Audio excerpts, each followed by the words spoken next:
Sa wakas nga ay may edit ko na rin ngayon itong video noong araw na binagyo kami dito sa bundok. Kaya naman tara't samahan nyo kami mga ka-Disney. Pagkagising nga namin ngayong umaga ay kaganda pa talaga ng sikat dito ng araw. At hindi nga namin lubos maisip na pagsapit ng gabi ay babagyuhin ang Disney Princess. Pagising nga namin itong umaga ay nagkayayaan na nga kami bumaba para nga mag-charge ng mga cellphone sa kanya-kanya naming bahay. Ayun na lang yata yung purpose ng bahay na tinayo namin dito sa baba sa harangan. Ang mag-charge na lang ng cellphone. Parang buwan na nga yatang hindi namin natutulugan tong bahay na to. Halos araw-araw na kasi ang Disney Princess ninyong nasa bundok. Ewan ko ba, basta napapansin ko na lang sa sarili ko na gusto ko ng tahimik at ayaw ko ng maingay. Ganun ba talaga kapag tumatanda na? Speaking of matanda na, abay papalapit na naman ng papalapit ang araw ng birthday ng Disney Princess ninyo. At sa totoo lang guys, ay ayaw ko talagang sumapit ang kaarawan ko na yun. Paano ba naman kasi pakiramdam ko talaga ay matandang-matanda na ang Disney Princess? Feeling ko talaga ay paiksi na ng paiksi ang buhay ko dito sa mundo. Tingnan niya tong asawa ko, maabay may uuna pa yatang mategi kaya nasasakal na sa uling niya buhat-buhat niya. Habang eto naman batang ito ay tumbok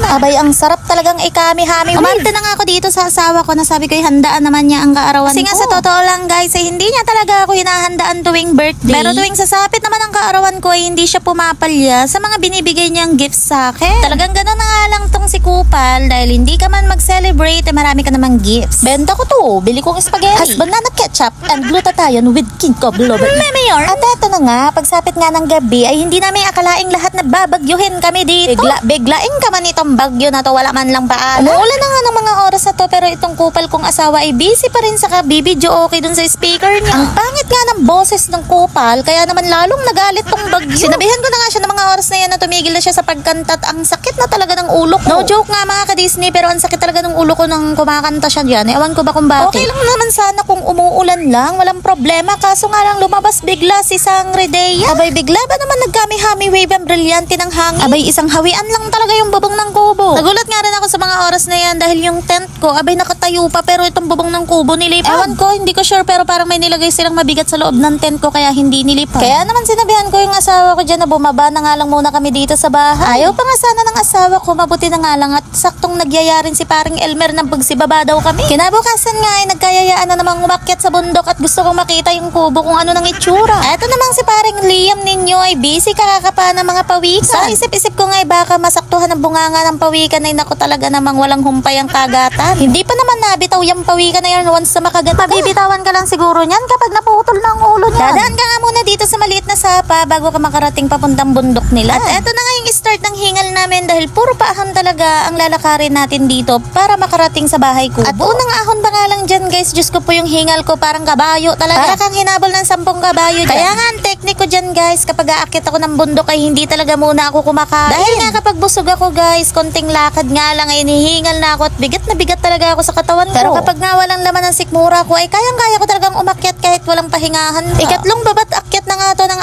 aking aso, mabuti na nga lang sa ikalawang akyat ay naglalakad na. Diyos ko mga day, nung unang akyat niyan, Diyos ko ayaw talaga maglakad na nagpapabuhat talaga siya. Ala ay pagod na pagod talaga dyan yung bunso kong kapatid kakabuhat pa akyat sa bundok. Ay kung hindi lang talaga ako dog lover ay iwanan ko na talaga yan. Mabuti na nga lang sa pangalawa at sa pangatlong akyat namin ay naglalakad na siya ng kusa. At dito naman sa video na to guys, kung mapapansin nyo ay wala na dyan yung alaga kong aso dahil nauna na siya sa bahay ko. Wala pa nga kami sa kalahati ng nalalakad namin, abay siya nandun na siya sa kubo. Pasaway na aso, abay iniwanan ng Disney Princess. Tamang pahinga na nga lang muna rin kami dito dahil hingal na hingal talaga ako that time. At kung mapapansin nyo nga dito sa dadaanan ko ay may nakalaylay na mga sanga, yan po ay binagyo sa sobrang lakas nga ng hangin ay naglaglaga na nga ang mga sanga. At eto na nga, papalapit na nga kami ng papalapit sa bahay kubo. Yan nga po blue na luna na nakikita nyo dyan, yan po yung tinutulugan naming kubo ng asawa ko. Napansin ko nga na may bubong na siya. Abay inayos na pala ng may-ari ng bundok na to. It's a very nakakahiya na talaga sa may-ari ng bundok na to dahil sila ang gumawa ng kubo namin na tinutulugan. Wala na talaga kaming ambag kundi matulog lang ang matulog. Super kapal na ng face. Ilang beses ko na kasing sinasabihan tong asawa ko na gumawa siya ng aming bahay kubo kaso ayaw talaga niyang gumawa. Akala ko nga sa pag-akyat ko ay maputik at madudulas ako. Yung pala'y napakatigas pa rin ng lupa. Parang hindi talaga siya bumagyo kagabi. Bastos na ulan abay binasa-basa lang talaga kami para lang pauwi. Naabutan ko nga rin dito si Kuya Buboy na inaayos yung kanilang tulugan na bahay kubo. Rin kasi yung bubong nila na nilipad din kagabi. Ay para talaga kami mga basang sisiw nung gabi na yun. Mukhang may bago na nga kami Disney Princess dito sa bundok. Abay napaka-social talaga nitong aso na to. Feeling Reyna ng mga suhasu. Pinagsamang suha at